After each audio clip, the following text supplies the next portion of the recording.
In our lives, we must face our times of trial and tribulation.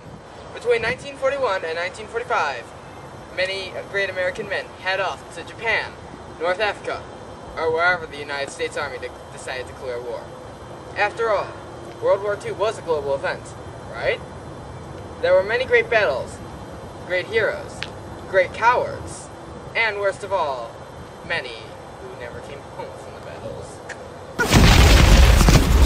One of these great battles was the Battle of the Bulge, fought between the Germans and the Allies from December 1944 to January 1945. While the Americans won this battle, it came at a heavy cost to the Americans, with many lives lost in what was almost a sure loss. Today's story features on two American soldiers who fought during the Battle of the Bulge, Bobby Smithers and Jimmy Dorsey. These two great Americans define the American ideal patriot, displaying all the patriotic traits, honor, courage, and the ability to do whatever the heck they were told. From growing up in backwoods Kentucky to fighting together in the backwood of the Bulge, these two were like peas and carrots. As these two were from my very own hometown of Shepherdsville, Kentucky, I dedicate this video to all veterans of World War II, no matter what city, state, country they are from, except for those German assholes. Many men wish death upon me. Hate these Nazis. Piece of can't wait to get home. Have some of Mama's famous apple pie. Oh, I want to see my lady. I haven't seen her in months. I miss her. Tell me about it, man.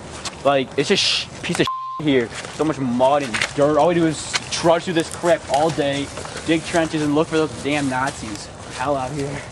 Can't wait to get home. Give me some. I know. The winter of 1944 to 1945 was the coldest and snowiest winter in memory in the Ardennes region of France. You are probably asking, why did the bloodiest battle in World War II have to happen on the snowiest winter in memory? And my answer is that Adolf Hitler and the German generals were morons. The battle began on December 16, 1944, when around 200,000 German troops and 1,000 tanks landed in the Ardennes forest. The Ardennes forest was and is a 75-mile stretch of the Western Front that is characterized by its dense woods and by a lack of exits, both of which would mean trouble for the Germans. The Germans broke through the American front after a day of hard fighting, in which the Germans struck the lightly held forces at Moschau, and German armored spearheads headed toward the Maas River in Antwerp. Bad weather, deceptive measures, and the failure of Allied intelligence all combined to completely confuse the Allies.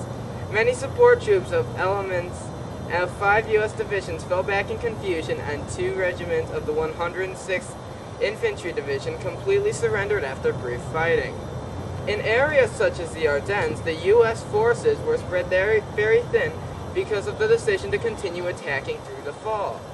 SHAEF immediately sent available units to the threatened areas. The magnitude of the German offensive was very clear, as General Eisenhower was forced to send General George Patton's Third Army from its offensive in the Saarbrücken to fight off the German Army's southern flank. So thirsty. You got any water left? That's all I do. God damn. Never have given up rations here. It's like hell. I hate this place. Can't wait to get home. I just try to get over it by thinking about the days back at the farm. Remember when you just were recessive flying, you jumped off the barn? Yeah. I bet, dude. That was crazy. Couldn't play basketball for 3 weeks. So, I'd take on the Thompson bars all by myself. Man, I hated those kids. I remember we used to just beat the crap out of them. remember tipping their cows? Yeah, it was so sweet. Now we're here in this hole, stuck here getting shot at by Nazis, without any water, any smokes, any jerky, nothing. Grandpa's jerky was the best. No girls either, dude. No girls. Freaking, gosh. I can't wait to get home to my girl, Kathy. I know. Jimmy, get over here! Jimmy, get over here! Dude, come around here, get over here! I'm gonna get him! To the right! get back, let's go! Scout American units disrupted the German timetable by holding or obstructing key crossroads and other areas vital to a German advance. Defenders at the town of St. Vith held off for 6 days, and V Corps' troops repelled furious attacks at Ellsbourne Ridge. Armored and airborne troops held Bastogne for the duration of the battle, although they were completely surrounded and under heavy German attack.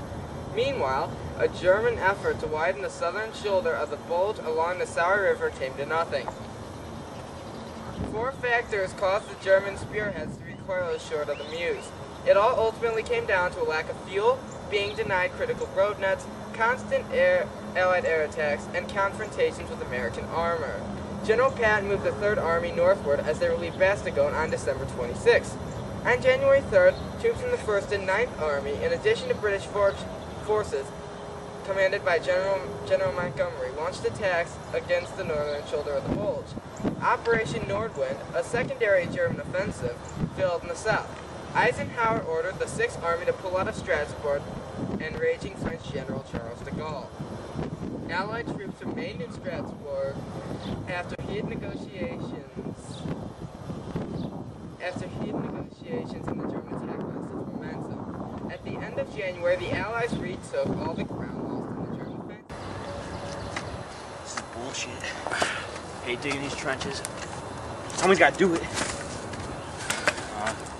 Sucks. I wish I was home right now. Milking cows or something better than this.